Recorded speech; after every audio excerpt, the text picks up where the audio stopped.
New investors tend to make the same catastrophic decision. I know, because I've made them too, and they cost me thousands. This video will ensure you don't repeat the same expensive mistakes that destroy 90% of new investors before they even get started.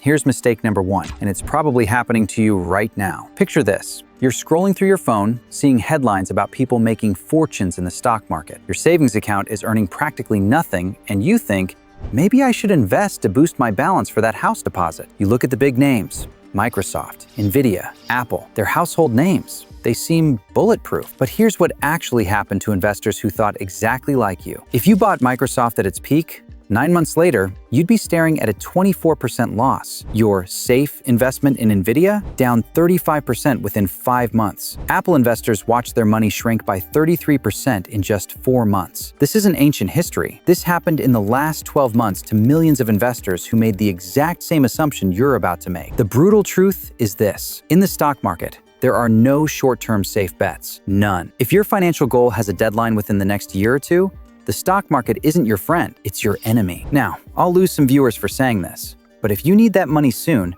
stop this video right now. Go watch someone like Graham Stephan. Cut your spending. Get a weekend job. Sell stuff on eBay. That's guaranteed income. The stock market isn't. But if you're playing the long game, where short-term drops won't destroy your life plans, then this video will save you from the mistakes that kill most investors. Here's where most new investors get seduced into financial disaster. You see stocks like Robinhood up 150%, SoFi climbing 200%, and you think, I just need to find a few of these winners. Let me show you the math that destroys this fantasy. In the 12 months ending June 9th, only 64 stocks out of the top 500 achieved 50% gains or more. That's just over 12% of stocks. But you don't buy just one stock, do you? You build a portfolio. So what happens when you try to fill a portfolio with winners? Even if you were somehow gifted enough to have a 1 in 3 chance of picking a 50% winner, which would make you one of the world's best investors, the odds of picking 5 stocks that all beat 50% gains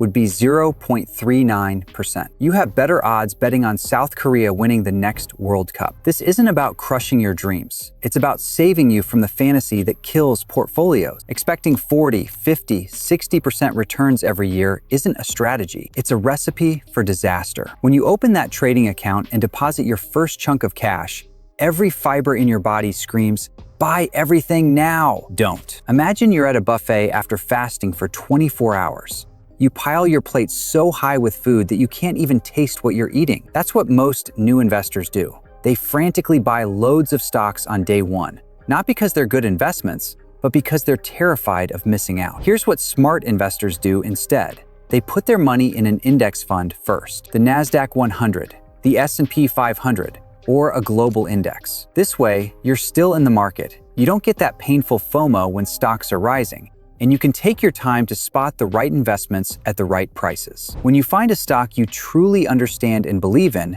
sell some of your index fund and buy that individual stock. Build your portfolio slowly, with intention, not panic. Wall Street loves to preach diversification. Spread your risk across 20, 30, even 50 stocks, they say. But here's what they don't tell you. Once you get to your 18th, 19th, 20th stock pick, are those really your best ideas anymore? Or are you just forcing mediocre stocks into your portfolio to hit some arbitrary diversification target? Looking at a portfolio of 20 stocks is overwhelming. You can't possibly track all those businesses properly. More importantly, you're watering down your best ideas with your worst ones. Instead, focus on a handful of companies you know, love, and understand. Keep it under 10 stocks in your first year. 5 or 6 is plenty. If you're worried about risk, keep a chunk in that index fund for instant diversification across hundreds of stocks. Here's something most investing advice completely ignores, but it's one of your biggest advantages as an individual investor. Before I reveal it, if you found value in this video so far, hit that like button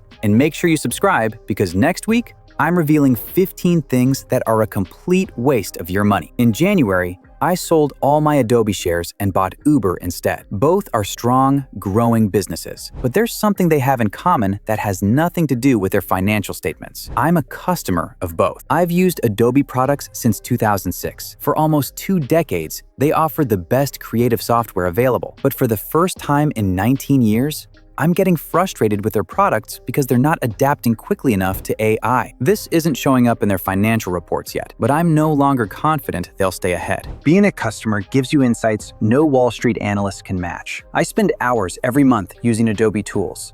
I know their AI implementation should be better. When it improves, if it improves, I'll reconsider the stock. But until then, I know that industry is wide open for massive disruption. Not because of any research report, but because I use their products every day. Don't buy stocks whose products and services you don't use. It's a massive advantage that most investors completely ignore. Here's the final truth that will save your portfolio. Expect your stocks to drop, not rise. When I bought Uber in January, within a week, it was down 2%. A month later, down 3%. 3 months later, still down. Even though it's up 30% now, a month ago, I was up 40%. So that 30% gain actually feels disappointing. If you expect sunshine and endless gains, your morale will get crushed when reality hits. And reality will hit. In the last 12 months, 361 stocks from the top 500 experienced at least a 20% drop at some point. That's 72% of all major stocks. For individual stocks, large drops aren't just possible, they're inevitable. This is why buying stocks you're confident in matters so much. When the inevitable drop comes, you won't panic and make terrible decisions. Forget about timing the market. When you're buying individual stocks, it doesn't matter if the overall market is high or low. What matters is the business. Is it high quality? Is it trading at a fair price? When I bought Uber, the market was near record highs, but Uber itself was undervalued. I wasn't buying the market. I was buying one company. While the market dipped, Uber went up. Focus on the business, not the headlines. A company can be overvalued during a market crash and undervalued during market highs. The business is what matters, not the noise. But if you want a step-by-step game plan on what to invest in first, then watch this video next to find out what I would do if I started investing in 2026.